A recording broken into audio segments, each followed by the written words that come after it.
గులకరాయితో CM Jagan ఆడిన నాటకాన్ని ప్రజలు నమ్మరని ఎద్దేవా చేశారు టీడీపీ ఎమ్మెల్యే గోరంట్ల బుచ్చయ్య చౌదరి.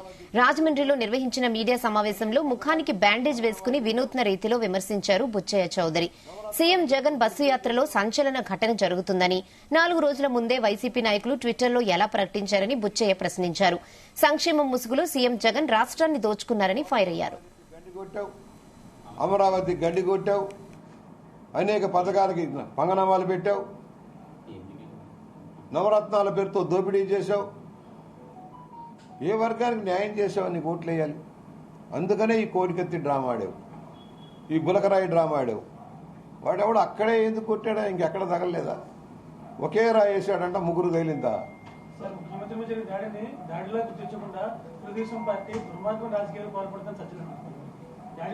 ఎవరు నిన్న గులకరాయి తగిలే ముందే పెద్ద ఘోరమైన సంఘటన జరగబోతున్నాయని చెప్పిన వాళ్ళు మీ వాళ్ళే. మీ సాక్షిలో పలానా చోట నుంచి రాయి వచ్చిందని చూపించిన వాళ్ళు మీరే.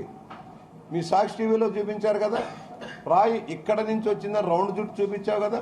అంటే మీకు ముందే తెలిసి అక్కడి నుంచి వేస్తారని. రాయి అక్కడ నుంచే వస్తుందని మీ సాక్షి టీవీకి, మీ మీడియాకి ముందే ఎలా తెలిసింది? నేను అడుగుతా ఉన్నా. అలాగే కరెంట్ ఎందుకు తీశారు? మీ పక్కన 3 పెద్ద పెద్ద బస్సులు ఉన్నాయి కదా ముఖ్యమంత్రి గారితో పాటు. ఎందుకు మీ సెక్యూరిటీ సిబ్బంది అలర్ట్ కాలేదు? కారణాలేంటి? ఈ డ్రామాలో మీది భాగస్వామ్యం కాకపోతే సెక్యూరిటీ సిబ్బంది ఎందుకు వెంటనే మేల్కోలేదు? ఆయన అక్కడి నుంచి వెంటనే తరలించాలి కదా.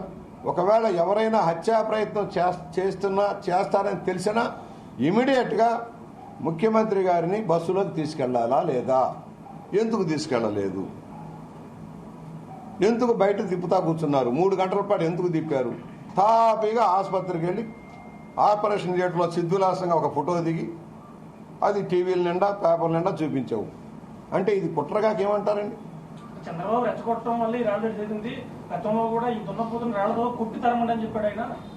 అది కూడా నువ్వు చెప్పిన మాటల ముందు ఇంత పట్టపగలు కాల్చిపారేమన్నావు. చంద్రబాబు గారిని పట్టపగలు కాల్చేయమని చెప్పింది నువ్వే కదా. ఆ రోజు నడి రోడ్డు మీద ఊరేయమని చెప్పింది నువ్వే కదా. చంద్రబాబు గారు నీ అవినీతి అక్రమ విధానాల మీద మాట్లాడుతూ ఉన్నారు. నీ అవినీతి అక్రమాల మీద మాట్లాడుతూ ఉన్నారు. నిన్ను చంపమని చెప్పలా, గద్దె దింపమని చెబుతున్నాం. నీ అరాచకాల మీద విచారణ జరగాలని చెబుతున్నాం. విచారణ జరిపిస్తాం. అధికారంలోకి రావడంతో మీ 1,25,000 కోట్లు దోచావు ఆల్రెడీ 5 ఏళ్లలో. మర్చిపోబాకండి.